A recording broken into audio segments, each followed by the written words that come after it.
Welcome to the Battle Belongs podcast. I'm your host, PJ Cuba, and today I have a special guest with me. Ew.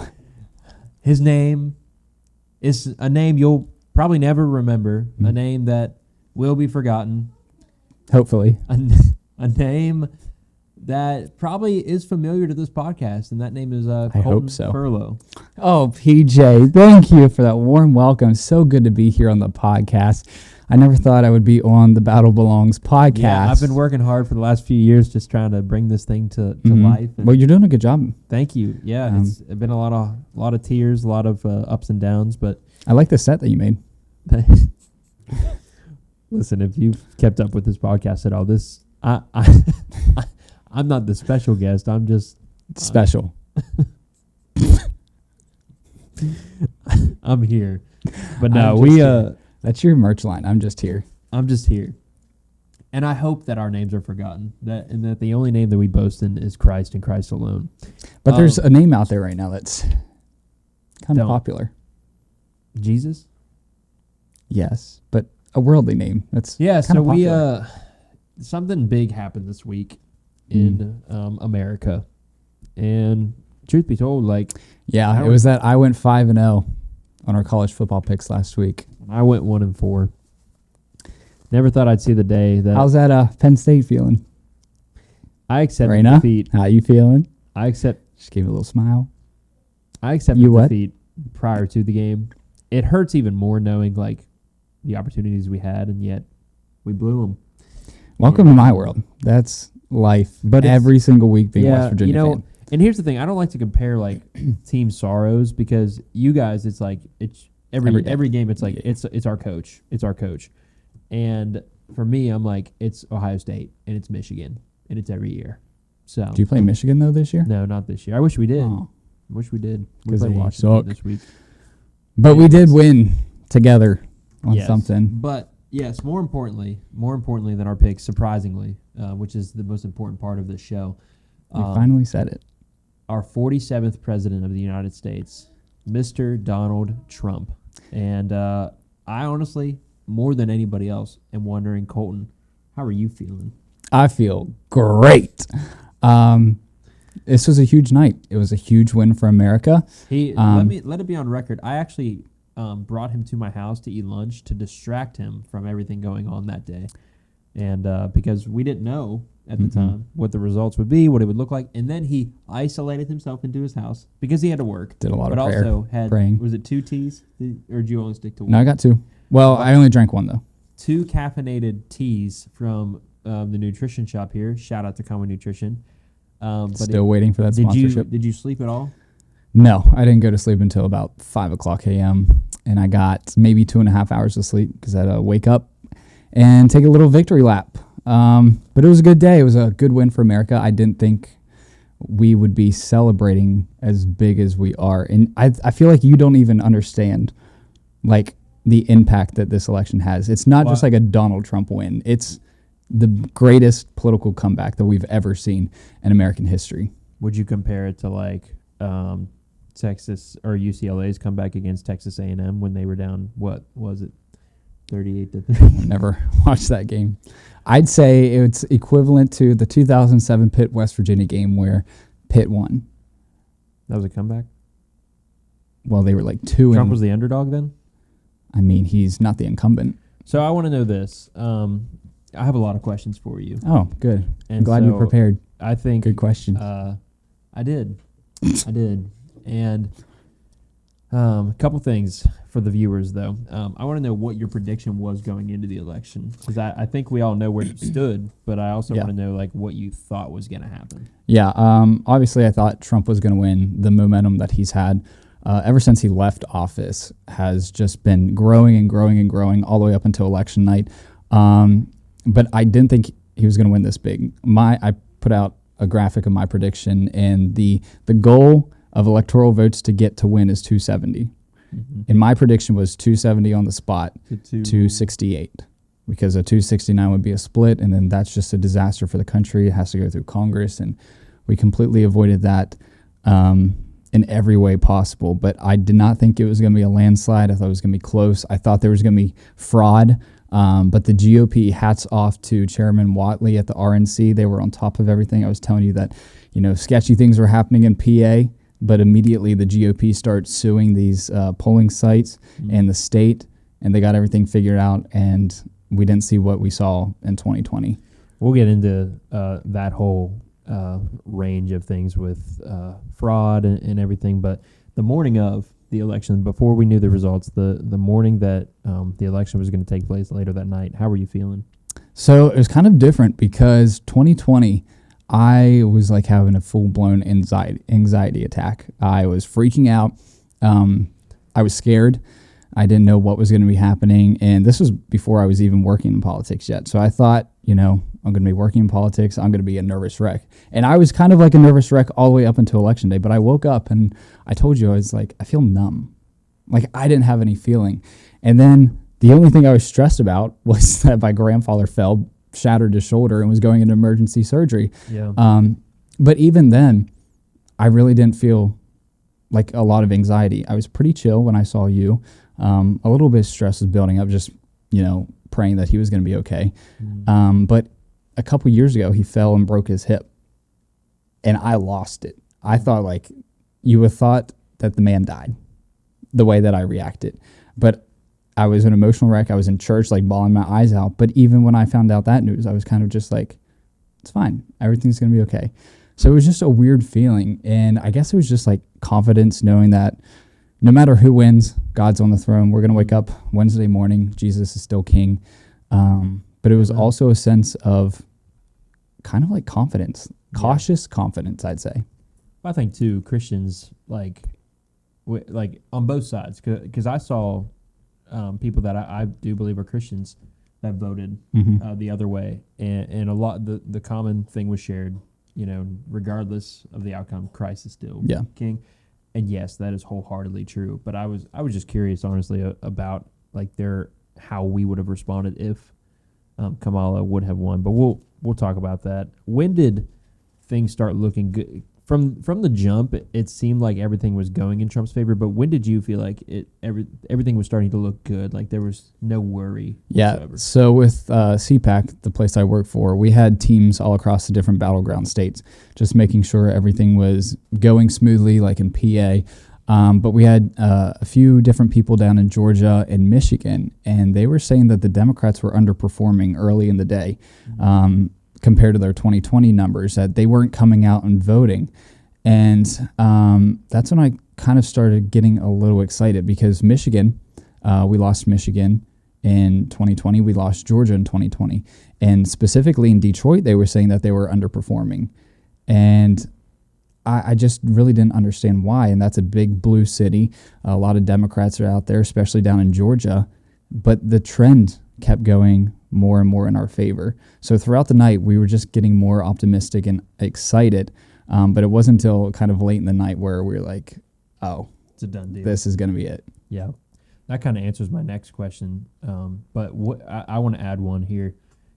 We saw a lot of men on Election Day get out and vote, which is honestly one of those things that I don't think we've commonly seen in recent time. And my argument is, with Joe Rogan's podcast being the number one, us probably being the number two, do you think that he played a factor in getting men to get out and actually do their due diligence in leading and voting? Yeah, well, we'll get into like the whole campaign aspect later. But the Trump campaign, I've never seen a campaign like this. It was superb. I've never seen a candidate go to every possible route that he could. He went down to Georgia. He spoke to black people at a black journalist conference. He went on Joe Rogan's podcast for 3 hours. Kamala Harris went it her own way. She wanted Joe Rogan to come to her, only do an hour-long podcast, and have the questions already there. But this man truly went into, I'd say, the lion's den in every way possible. And it really resonated with the men, because we saw the lack of Jordan. Welcome. PJ's wife is making an appearance. Live audience, finally here. But the men have really stepped up and realized that America is weak right now. We have Joe Biden in the office, and yes, he's a man, He's a fragile man. He's a fragile old man who has put us on the brink of World War III. And, men, they don't want to be drafted, and women don't want to be drafted. And I think the thought of America being weak really resonated with the men to stand up and actually fight back. Yeah. And we saw that the numbers. I have the numbers here. I had them on my laptop, then I realized that the laptop has to be recording this, so I had to quickly write it all down. But in 2020, Trump was only up 8 points with men. This election, he grew that by 5 points, and he was up 13 points with men. And we'll get into the women later, but Democrats are losing support. Democratic women. Yeah, no, just like in general. So basically in 2020, overall, Trump won the men vote by 8 points. The women vote, the Democrats won. Joe Biden won by 15 points. Mm-hmm. It's down to 8 now. Wow. That gender gap is closing very fast. Which is kind of shocking being, you see a woman in leadership and you would think that women would lean that way. Well, it just goes to show you how unpopular Kamala Harris was. She's not a good candidate. She had no idea what she was saying on the campaign trail. She wouldn't take questions. She never did a formal press conference from being put in to this nominee spot. She never received a single vote during the primary process. She was worse than Hillary Clinton. And I'll give Hillary Clinton a little bit of credit. I think she's an evil woman. I think she's corrupt. But I'd say that she was the Donald Trump of the Democrat Party, because you see these Trump rallies, thousands and thousands of people come out and support Trump. Hillary Clinton did it by herself on the Democrat side. The only reason why Kamala Harris had people at her rallies is because she brought Beyonce, she brought Eminem, she brought all these different celebrities who drew these people in, and then after these celebrities are done speaking, they all leave. Hillary Clinton did it by herself, and when it was President Trump's rallies, you come for President Trump. You think there's a big issue? We've talked about it before. Do you think there's a major issue, though, when we start seeing people taking these big names like celebrities, Beyonce, Eminem, and using them as, I don't know what the word would be, like bait to get people to vote? Well, yeah, and Pastor Bean spoke on this last week, the power of influence. Mm-hmm. Taylor Swift has been put in the spotlight, not just in politics, but just as NFL, but as someone that little girls should be looking up to. And let me tell you, if there's any parents listening out here, do not allow your kids to look up to Taylor Swift. She is not a role model that we should be looking up to. I mean, all of her songs are about picking the wrong men, and this time she picked a wrong woman. So it just blows my mind, the power of influence. But to your point of the celebrities and them being the icon, Trump had Elon Musk. Trump had RFK Jr. Trump had Tulsi Gabbard. Trump brought everyone together. I've never seen such a unity party as the Republican Party right now. I wasn't really for expanding the thought bubble of the Republican Party, because I'm a strong conservative. I want to stick to my values. Yeah. But it was crazy to see that we brought everyone in and under this umbrella tent. So he had the Democrats, he had independents coming. What did Kamala Harris have? She had the P. Diddy list showing up to her rallies, and that's all the support she had. I mean, he said he was going to be out of pocket today, and you're seeing it. I'm serious. She brought the P. Diddy list out. What was your reaction when the first news outlet announced that Trump was our president? So the first one, did you cry? Oh, I bawled, but I don't think I've gotten everything out yet. If you cry on this podcast, I'm walking. I'll probably cry later at the end when we're making our picks. Yeah, for that. But just like what's going to be happening going forward. But Newsmax was the first one to make the announcement that Trump won, because Trump won PA, Trump won North Carolina, and Georgia. And when Trump won Georgia by a large percentage compared to what we thought, and North Carolina, that's when I knew, because Trump was up in PA. Congratulations, PA finally did something great for the country. Mind you, West Virginia was one of only 2 states to have every county vote for Trump. Okay, well, I can't. The other one was Oklahoma. Anyway. I'm from Pennsylvania, so. Unfortunate. But congratulations, they finally stepped up. He said we're good for 2 things, that and Groundhog Day. Yeah, the groundhog. It's the only time the people of America pay Is it attention sad to the that we state. listen to a groundhog to determine our winners? I mean, that's the most American thing ever. But as soon as we saw those two states go and we see PA trending in a very good direction, we knew Trump was going to win. But you can't really call it until they finally called PA. And it was that time, it was like a 30-minute long, drawn-out thing. Yeah. Because like you're getting hype, but then it's like, we don't want to jinx ourselves. Because states have come back and said, or news outlets come back and said, we've made the wrong call on a state before, and they had to overturn it.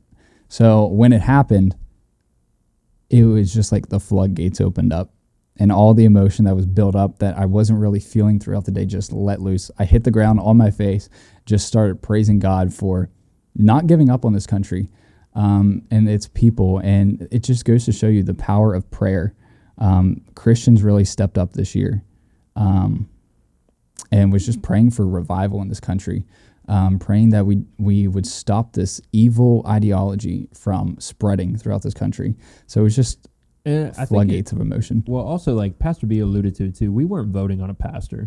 Like we weren't voting for the perfect person to step in. That because I don't think Trump holds every Christian value that I would argue for from a biblical standpoint. But I do believe between the two, and we were already seeing the results. If you notice, Hamas has already. They're asking for peace, and with the war with Israel, which is a massive. Mind you, it's been less than 48 hours since he won the election, and the people are already, seeing change. It's peace, truth, strength. Yeah, absolutely. Let's talk about the analytics. You have them out right now already. What was your biggest takeaway from them? I kind of alluded to it earlier, just how much of the American population, no matter what color you were, what gender you are, what political background you are, we can even talk about how you identified and sexuality. This has been the greatest comeback, but just bringing everyone together. I think we really didn't even focus on the cultural issues this election. It was basically just national security. Who's the better candidate? The economy, and who's going to keep us safe. And we'll talk about abortion too, but those things that she campaigned on, there's very few things that she had a platform for, just fell apart. And the other biggest takeaway was that in the blue states that Kamala won, like California, New York, all these big blue strongholds, Trump closed the gap by 7 to 10 points in all these big blue states. So going forward, there's a great chance that we could even be flipping these.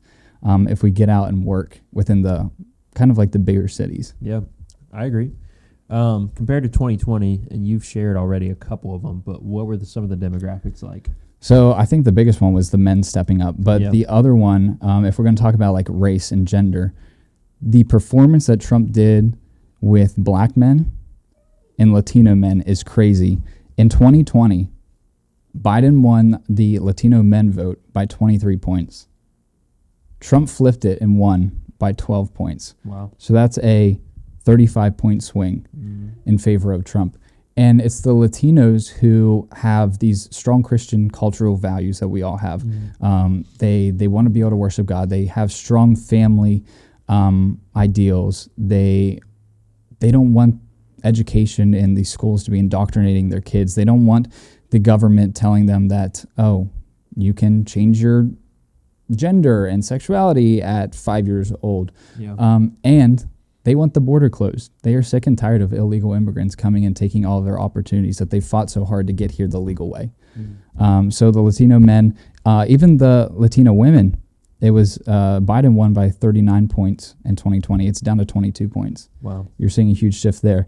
And the one that I think I'm most excited for was Joe Biden won the age range of 18 to 29 years old by 24 points. It's down to 11 points now. Wow. Gen Z came out for Trump. And you have all these social media influencers who were part of the Biden-Harris campaign and then the Harris campaign saying that Gen Z is coming out to vote for Kamala Harris. They're not fooled by the lies that Joe Biden pushed during the 2020 election of we're going to take all of your student loans away. We're going to give you this great economy. People are suffering right now. I'm struggling to even save up money to get a house. We can't afford gas. Huh? Nothing. We can't afford gas. We can't afford groceries like we were able to during the Trump presidency. And it's the college students who are really suffering the most.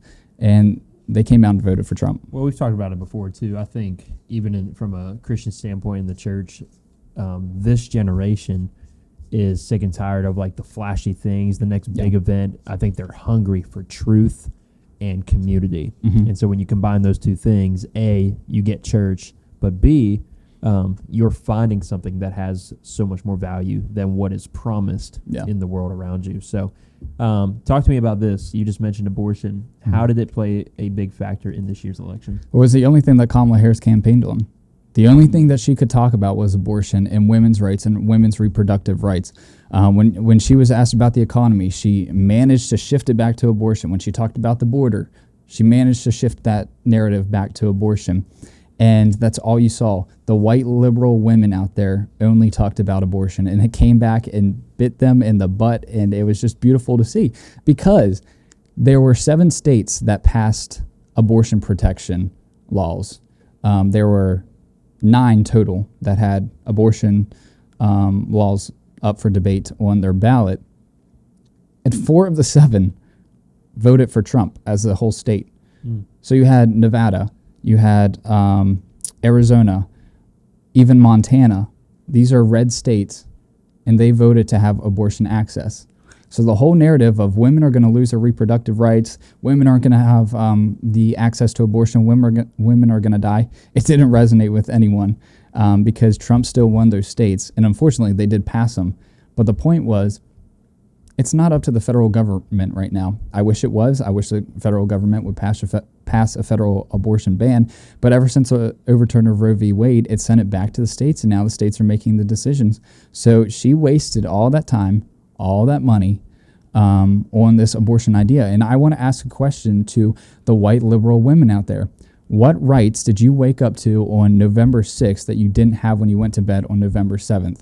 There are none. You didn't lose any rights, nor are you going to lose any more rights when President Trump takes office on January 20th, 2025. So why do you continue to fearmonger women into believing that they're going to be hurt, that they're going to die because they can't have an abortion? Abortion passed in 7 states, 7 out of 9 states. The only 2 that didn't, Florida and South Dakota. I've been seeing some tweets and whatnot, too, of people saying that America, we have failed America as a people in the future of our women in this country. So what's your thoughts on that? It's stupidity. It's a bunch of lies. There's nothing that women have lost from this election. Women have actually gained protection under President Trump because men are going to be kept out of women's spaces. Men are going to be kept out of women's bathrooms. Men are going to be kept out of women's locker rooms, and men are going to be kept out of women's sports. You're not going to be seeing men smack a volleyball into a girl's face in college or even high school where she has a concussion, brain damage, a broken nose. President Trump is for women. And this, I forget who said it. I think it was Joe Biden or one of their political pundits that said that Trump's not surrounded by intelligent women. His team, his whole campaign team was women. And they are strong, independent, brilliant, smart people. You have Riley Gaines, who stood up against this whole men and women sport thing. You have my boss, Mercedes Schlapp. She was the director of strategic communications in the White House for President Trump. She was on the campaign team in 2020 and 2016. He's surrounded by strong women, and he loves getting advice from women. I mean, look at his wife, Melania. I've never seen such a strong, independent-minded first lady. We have Jill Biden currently, who is, I'd say she's actually pretty strong because she has manipulated Joe Biden, her husband, and pulled the puppet strings as a puppet master for him. But President Trump is for women. President Trump is protecting women. And if you vote for a Democrat, you're going to lose more rights than ever. Yep. How did Christians this time around vote? Great question, because, my whole goal in all of this. 2020, 40 million didn't? Yeah, so in 2020, 40 million Christians didn't vote. And my whole thing with working in politics is my goal is to bring the two together. Bringing Jesus to the people in politics, but also bringing the people of faith into politics to make America better, make America more holy. Catholics, they usually say how the Catholic votes usually dictates the election. In 2020, Biden won the Catholic vote 52% to 47%. How that happened, I have no idea. Biden goes against everything that the Bible stands for, and we talk about it, that, you know, there are Catholics who we believe have like the actual salvation. Are Christ followers. Yeah. And then there are a lot of people who just use the excuse of, I'm a Catholic, so I can sin, and just go to confession and then do it all over again. But this year, the Catholics turned out for Trump, 56% for Trump and 41% for Harris. Wow. So that was a basically 14-point swing in Trump's favor. The Protestant, not really much change, but still growing. 60% for Trump in 2020, 39% for Biden in 2020. This year was 62% for Trump and 37% for Harris. So the church got involved. When the church votes, America wins. When you vote biblically, America wins. And that's exactly what we saw this year. And I can't thank people enough in the church for getting involved in politics. Everyone thinks it's a taboo. Welcome. Yes, thank you. It was your vote that mattered the most. But a lot of people think it's a taboo that Christians and the church should stay out of politics. You hear this whole thing about separation of church and state, which does not exist whatsoever. And we'll do a whole episode on that probably in the I just sound like Joe Biden in the new year. But separation of church and state doesn't exist. You have the freedom of religion, not the freedom from religion. We can legislate through our conservative Christian beliefs, and that's exactly what we should be doing. So props to the church for finally standing up and having a backbone to say no more of this evil ideology. Yeah. I mentioned too before, like how we would have responded as Christians if Kamala would have become president, because I'd still be on the altar right now. Whether you like it or not, though, like, you know, people are saying like, not my president, blah, blah, blah. It's like, regardless, like, that is your president. Mm-hmm. And so if she would have won, which she didn't, though. And so we are where we are. But what did you think about her concession speech when it came down to it? Her concession speech was absolutely pathetic. And Raina showed me a video before we started filming here.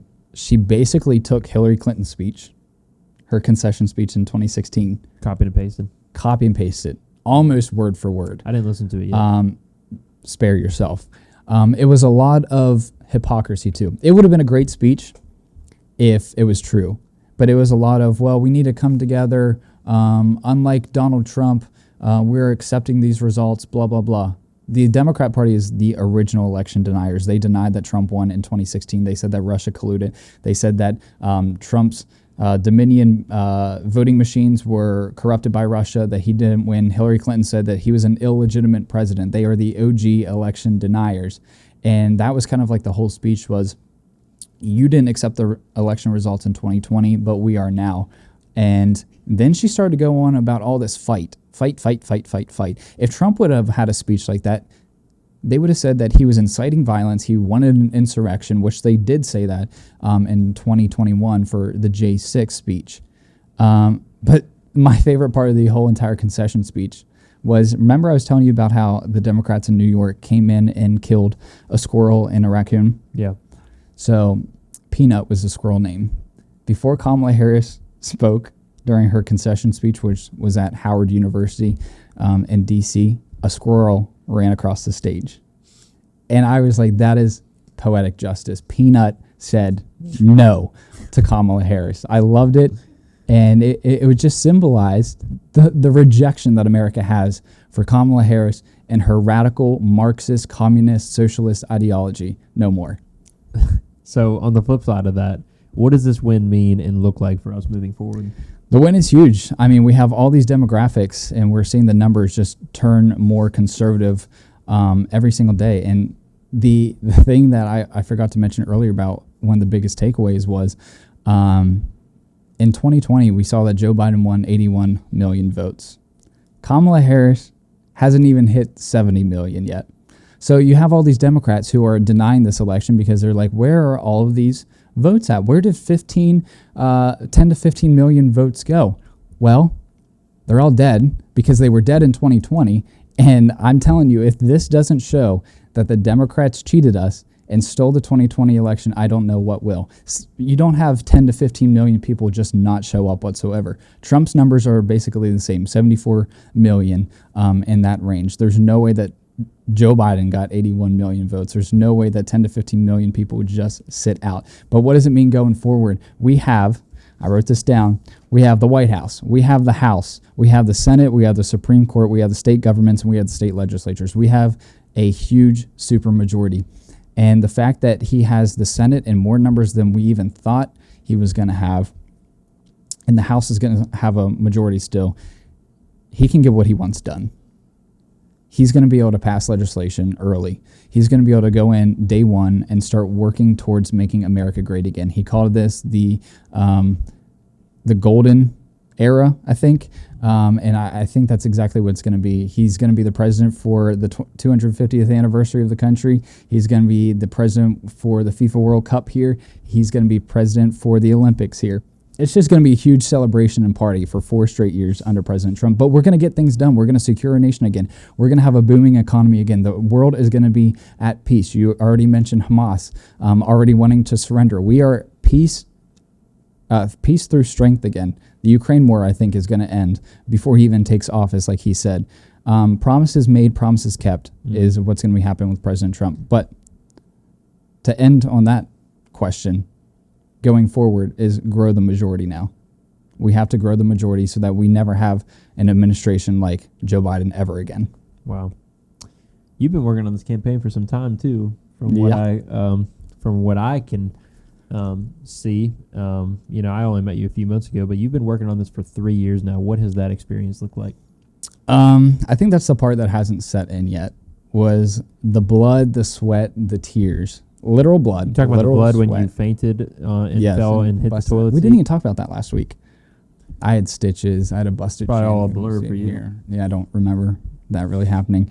But literal blood, sweat, and tears with these conferences and stuff that all the top conservative leaders come and speak at. And it's just like a big family reunion where you just get together with people that are like-minded. They're black, they're white, they're Asian, they're Mexican, they are men, they're women. Like I even said earlier, gay, straight. Not that I agree with it, but people are just coming together. So working in it has just been a complete blessing. I never wanted to work in politics. I hated politics growing up. But I see the purpose that God has for me in this. And it's just been a huge blessing, but just like eye-opening to what actually happens behind the scenes of this country. And I just can't wait to continue it and move forward to help keep America great this time instead of losing it like we did in 2020. Well, you mentioned kind of some broad things there. What was your favorite part of it all? Favorite part of it all was probably working-wise, I would say just the conferences. There's nothing. Have you been to a Trump rally? No.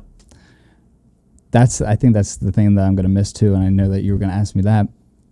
Tying together, the thing that I missed and the favorite memory is before Trump comes on stage at CPAC, there's no feeling like it. I don't even know how to explain it. It's just like a huge party. Everyone comes together, and I cry before he even gets on stage. And it's not even about him. It's the movement that he's created. It's the movement of love for this country. Again, you're never going to see a campaign like this ever again. You're never going to see a candidate like this ever again. That's what I'm going to miss, is seeing him on stage, just fighting for the American people in the way that he has. And his supporters are the greatest people I've ever met. Yes, we have some nutty people on the right wing. We sure do. But there's a lot more on the left. But we are the party of love. We have become the party of inclusion and acceptance. And I don't want the party to go too far down that rabbit hole where we start accepting more immorality and more unbiblical stances. But the left has prided themselves on loving and accepting. And you know this firsthand now, being on a podcast, that people on that side hate you. When you say something that doesn't align with them, they hate you. On our side, we can still be friends. I can be friends with someone who doesn't agree with me. who doesn't vote for Donald Trump. I can still be friends with them. These people can't. But all of that together, just being in a room full of thousands of people who just love this country, and who have just joined this movement to make America great again. Yeah. Something that I'll forever cherish. Well, what is this then? We talked about the past. What does this look like for you moving forward? So I had this dream. Oh, my dream would be, and we've kind of talked about it before, just the fact that I want to bring the church into politics. I want, what was it? 56% of the Catholics voting for Trump, 62% of Protestants voting for Trump. I want that to be 80 plus on both sides for the conservative, but not because I just want the Catholics and the Protestants to vote for the conservative. I want the conservative candidates to have strong biblical values.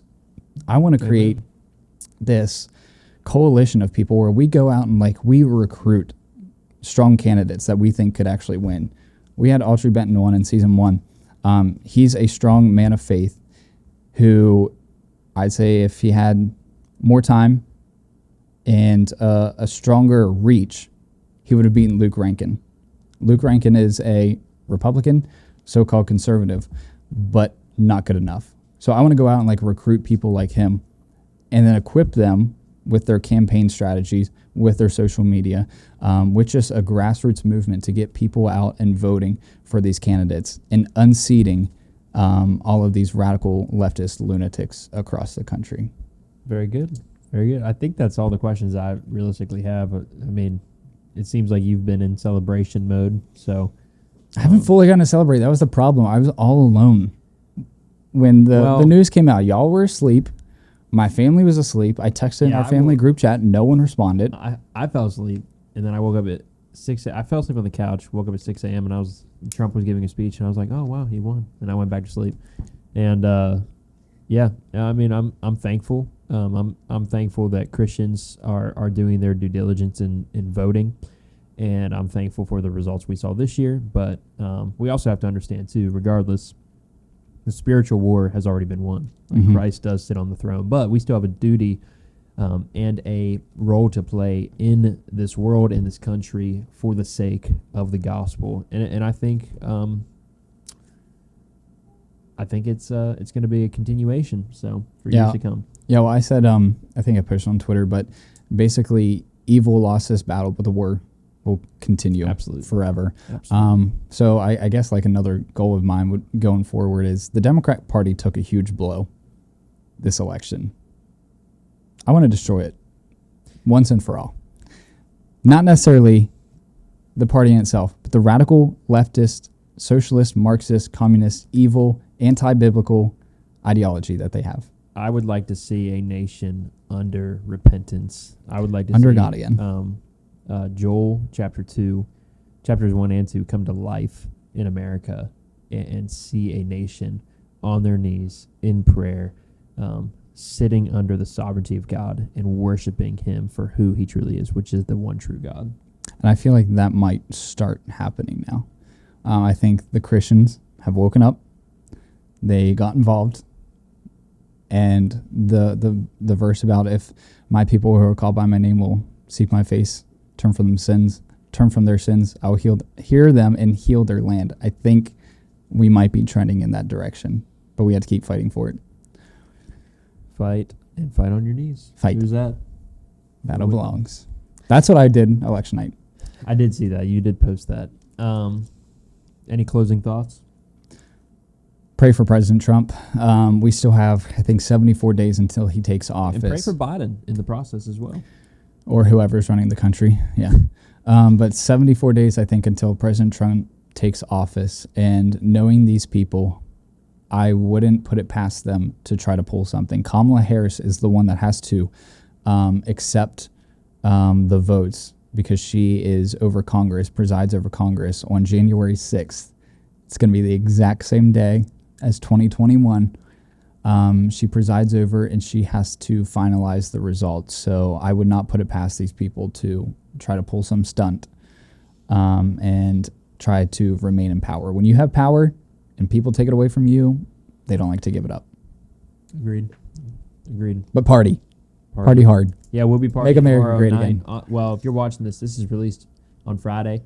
Me and Colton will be partying in the press box at Conway High School, the backyard, where we I felt got like this called is up. this was like This is more like it. protecting. This is us in the booth, Yeah. but we don't. It's not that kind of game either. We're not like commentating. We're more or less calling it when it's a first down or a touchdown or third down. Just But get the names we got right. called up to the big leagues because we did middle school football this year, and they said, "Hey, we like what we've heard. We want to see you on the high school game."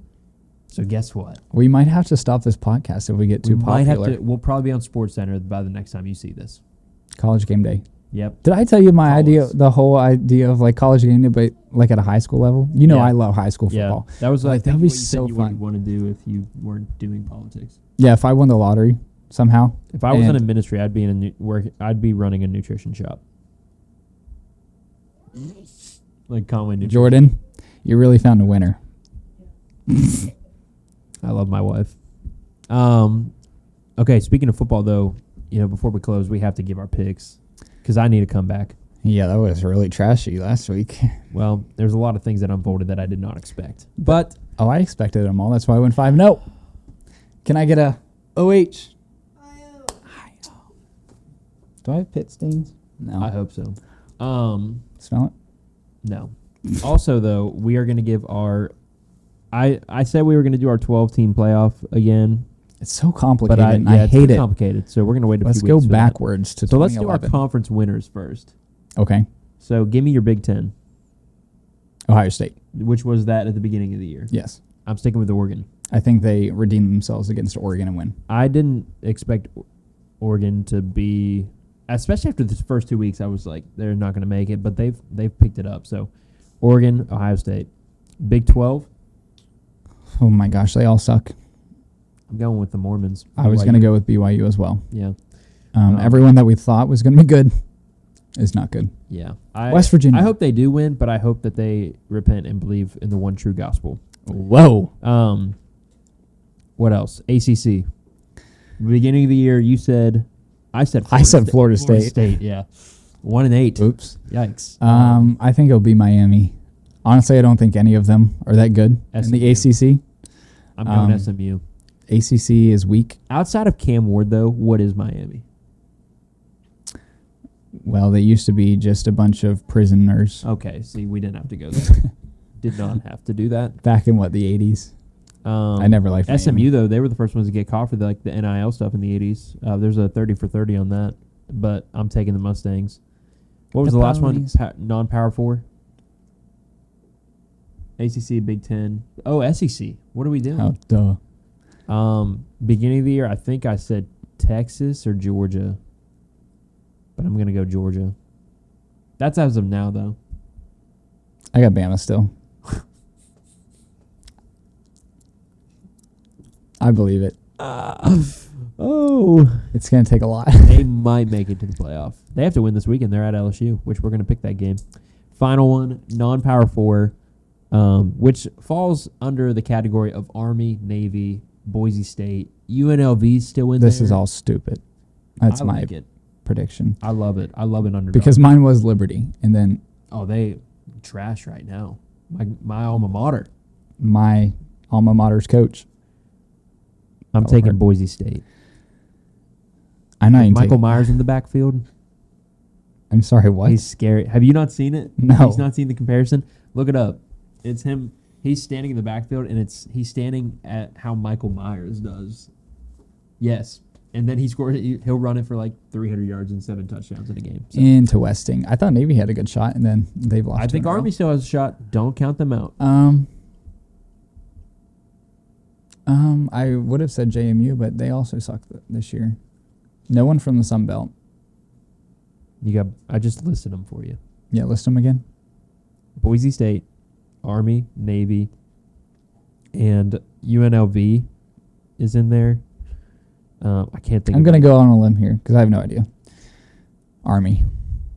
It's a respectable pick in my opinion. I still think that they could pull it off against Notre Dame when they do play. But the problem is, Navy has it doesn't 6 matter. turnovers. I'm always picking Navy in the Army-Navy game, but that's going to be after the conference tournament or the conference Here's the thing, championship. though, about Army and Navy. If they both finish first and second, they're going to play each other and then play each other again Yeah, but that second one won't matter if Army wins and is the highest seed. If Army wins the first game and the Navy wins the second, Navy's taking it. Whoever wins that conference. Yes. The conference championship is before the Army-Navy game. Really? Yes. Because you have conference championship week, I think. We'll have to look that up. Army's going to do it. Army's going to be in the playoff. Navy wins the Army-Navy game. But I think Army's better this year. All right. 5 games this week. We're going to start in the SEC because we got a couple good matchups. Mind you, that the entire SEC voted for President Trump. God bless them. It just means more. Georgia at Ole Miss. I'm going to tell you right now, I'm taking every away team this Ole Miss this week. I'm taking Hotty Toddy. Go Dogs. Bama at LSU. Roll Tide. We're both going Alabama, which I think we're going to lose probably because we both picked them, and it's at LSU. But I like Bama, so I can't bet against them. All right, here's another one. Here's a game. Controversial. Clemson, who you went against last week, and for good reason, I guess, versus Virginia Tech. Virginia Tech is one of the, in my opinion, arguably one of the better stadiums in the country. Love their entrance, but it was weak. They also are one of those teams that This was your ACC champion, was it not? No, Florida State was. This is your favorite ACC team, though. This was my underdog in the ACC. Like, this is a team that I thought could do it, but I'm going with Clemson. I think it's going to be a bounce back week, and I do think, and my wife's a graduate, so she would probably just stare me down if I chose Virginia Tech. But I know who you're going with. I hate Virginia Tech. What's crazy is you are, because as a West Virginia fan, you hate. I hate Virginia Tech. They are dirty, nasty people. They're not. They were trying to flip charter buses when we played them in Redskins Stadium. Their own charter buses after they won. What can you say? But guess what? Clemson fans are annoying. Love that. That's what we're basing this on. Go Tech. That's the face I would have got if I would have picked Virginia Tech. So you're taking Tech. I'm taking Clemson. Virginia Tech. All right. The most annoying fan is sitting right back there. Her name is Jordan Cuba. All right. The team to beat right now. Actually, both these teams, probably both the most trendy teams right now. South Carolina at Vanderbilt. And it's going to be a shootout. No. It is. No. I'm taking USC, though. Gamecocks win decisively. I went against them last week. I'm not going to do the same. I'm not going to make the same mistake. USC. And finally, the game we're going to tonight, App State at Coastal Carolina. So let me just I say hate a lot, right, when it comes to football. Oh, boy. And as a Christian, I don't hate anyone, as we all know. Unless you're Pitt, Virginia Tech, or App State. They are a bunch of liberal hillbillies up there in the mountains. You can't say that. They are a bunch of liberal hillbillies up there in the mountain. I've went up there twice now. Maybe 3 times, actually. No, I have been there 3 times. We've gotten food thrown at us. We've gotten drinks thrown at us. You going to make your pick? Coastal. So we're on a 2-game winning streak. We got to... Actually, Coastal's on a 3-game losing streak there. No, against App. Oh. We, as a ministry, got to partake in providing something for App State football players tonight, and we just provided protein bars. So it was a nice little gesture. They've been through a lot with the hurricane recently, so that's beside the point. App's on a 2-game winning streak. Coastal's on a 3-game losing streak. I told you I'm going with every single away team. As much as I love Coastal, as much as I love this ministry. As the college pastor of the ministry, basically at Coastal. Hey, you win some, you lose some. You go through the valley. You're Lord's voting. With them still. You're voting. The Lord's with them. You're picking. I'm picking App State. The anti-Christian liberal hillbilly school. We picked the Mormons earlier. That I think they're closer to. Whoa, let's not get into that. Nope. Even when you step on the line, you're still out of bounds. So. You know what I mean. I just like picking against you, too. Because I need... Because you need the wins. I was sitting pretty. I'm actually... Pops is going to be very disappointed in you. Yeah, I know. A lot of people are. But, Sean's up. Hey, This was our last full political episode until at least next year when Trump takes office. We're gonna get unless into, something happens. We're going to get into spiritual growth, discipleship, the church. But you're going to have to give me like a segment every episode, though, of like I give you like. All right, here's my 5-minute political segment. Yeah. Take it away, Cole. I mean, when football's over, we'll replace it with my political basketball? College basketball? Hey, we'll see you next week. He's in Congratulations, Donald Trump. God bless the USA. Bye-bye, Kamala. Did we not end the episode yet? Well, I wanted to keep going right there for a second. Kamala, Be nice. you're fired.